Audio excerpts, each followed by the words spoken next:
Hello friends, आप सबका welcome है मेरी YouTube channel English with Ayushi पर और मैं हूँ आयुषी। तो चलिए आज की वीडियो में हम बात करने वाले हैं ए टू जेड ईडीएम सीरीज़ की पार्ट बी में। यानी कि आज हमारा लेटर है बी। इससे पहले हमने ए लेटर्स के सारे इंपॉर्टेंट ईडीएम्स कवर किए हैं, आज हम बी के करने वाले हैं। तो चलिए वीडियो को बिना किसी डिले के स्टार्ट करते हैं। सबसे फर्स्ट क्या है हमारे पास, बीट अबाउट द बुश। क्या है बीट अबाउट द बुश का क्या मतलब है, avoid the main point. Main point को अवॉइड करना यानी कि बातों को गोल गोल घुमाना। आपसे कोई बात की जा रही है और आप उसका मेन पॉइंट यानी कि बात को सीधे सीधे ना कहकर आप उसे घुमा रही हैं, तो वहां पर आप यूज करते हैं beat about the bush. Example देखिए, you always beat about the bush. तुम हमेशा बातों को घुमाते हो, कभी भी इस बात सीधी नहीं करते। तुम क्या करते हो, हमेशा बातों को घुमाते हो। तो फर्स्ट क्लियर हुआ आपको। चलिए नेक्स्ट पर चलते हैं। और देखिए, आप ये बिल्कुल मत सोचिएगा कि मैं ये सीरीज़ कंप्लीट नहीं करूँगी। ए टू जेड सीरीज़ मैंने बोला है तो मैं बिल्कुल 100% क्लियर करूँगी, इसे कंप्लीट करूँगी। एक लेटर लेकर आपको अच्छे से समझाऊंगी, चाहे थोड़ा उसमें टाइम ही ज़्यादा क्यों ना लग जाए। चलिए नेक्स्ट को सीखते हैं। नेक्स्ट है हमारे पास बेल द कैट।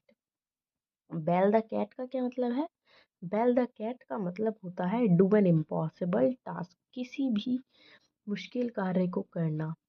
एग्जाम्पल देखिए, everyone is against me but I will have to bill the cat because it is all about our reputation. हर कोई मेरे खिलाफ है लेकिन मुझे क्या करना पड़ेगा, मुझे ये कठिन कार्य करना पड़ेगा क्योंकि हमारी किसका सवाल है, हमारे रेपुटेशन का सवाल है। तो देखिए, मैं सेंटेंस आपको एग्जाम्पल इसलिए देती हूँ ताकि आपको सेंटेंस के अंदर इनका यूज़ करना भी आ जाए।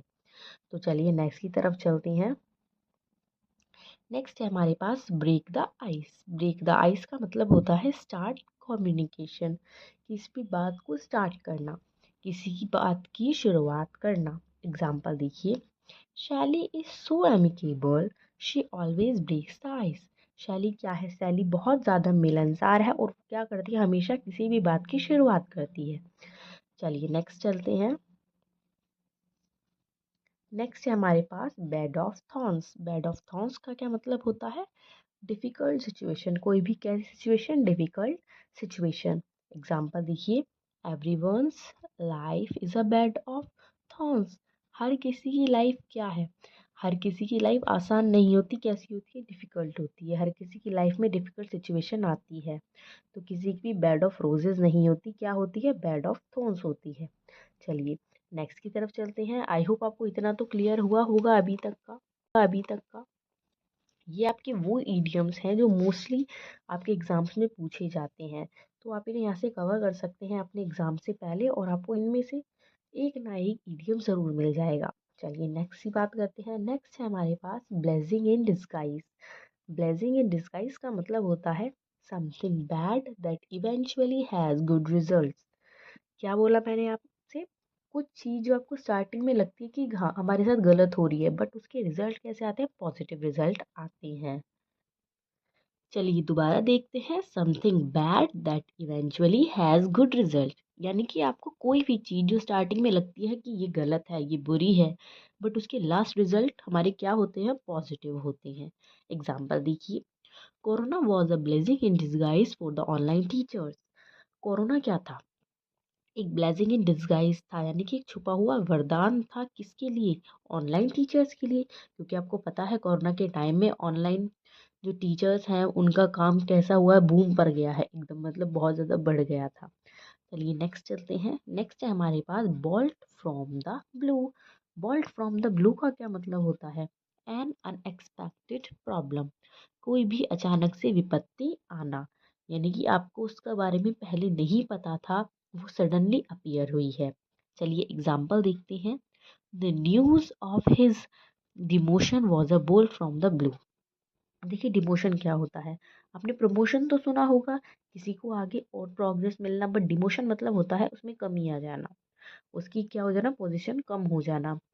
तो the news of his demotion, उसकी डिमोशन की जो खबर थी वो क्या थी, अचानक से एक विपत्ति बनकर आई। चलिए नेक्स्ट की तरफ चलते हैं। बेगर्स डिस्क्रिप्शन, बेगर्स डिस्क्रिप्शन का क्या मतलब होता है, कैन नॉट बी डिस्क्राइब, जिसे बयां ना किया जा सके, जिसे बताया ना जा सके। एग्जाम्पल देखिए, the beauty of his knowledge beggars description, उसकी जो नॉलेज की ब्यूटी है वो क्या रखती है, ऐसी नॉलेज है जिसे बयां नहीं किया जा सकता, जिसे शब्दों में बयां नहीं किया जा सकता। तो आपको इतना क्लियर हुआ। चलिए अब नेक्स्ट की तरफ चलते हैं। देखिए आप यहाँ पर बिल्कुल भरोसा करके इन्हें कर सकते हैं अपने पेपर से पहले। ज़्यादा बड़ी बड़ी वीडियोस में नहीं लाती हूँ, 5-5 6-6 मिनट की होती हैं। ए लेटर की भी थी, ज़्यादा बड़ी नहीं थी, बी की ज़्यादा बड़ी नहीं है। आप इन्हें थोड़ा थोड़ा टाइम निकाल कर अगर पढ़ेंगे तो आपको क्लियर हो जाएंगे और एग्ज़ाम में आपको ये बहुत ज़्यादा हेल्प करेंगे। चलिए नेक्स्ट क्या है, bone of contention. Bone of contention का मतलब होता है कॉज ऑफ क्वारल, झगड़े का कारण, झगड़े का विषय। एग्जाम्पल देखिए, your unethical behaviour is the bone of contention, आपका अनएथिकल बिहेवियर, आपका जो बिहेवियर है वो अनएथिकल है यानी कि अच्छा नहीं है, और वही क्या है, हमारे बीच झगड़े का कारण है। चलिए last but not the least, ये इम्पॉर्टेंट है आपके लिए, bad blood. Bad blood, sorry, bad blood का क्या मतलब है, इल फीलिंग, किसी के लिए बुरी भावना रखना। सो एग्जाम्पल देखिए, there is the bad blood between them, उनके बीच में क्या है, उनके बीच में लड़ाई झगड़े होते हैं, बुरी भावनाएं हैं एक दूसरे के लिए, तो क्या है, उनके बीच में बैड ब्लड है। तो आई होप आई क्लियर हो गया होगा। बी वाले वर्ड भी आप बहुत अच्छे से प्रिपेयर करेंगे। आपका कोई डाउट हो, कोई क्वेरी कंसर्न हो तो आप हमें कमेंट बॉक्स में पूछ सकते हैं, और आगे मैं आपके लिए सी लेटर से रिलेटेड इडियम्स लेकर आऊँगी। तो तब तक के लिए पढ़ते रहिए। Thank you.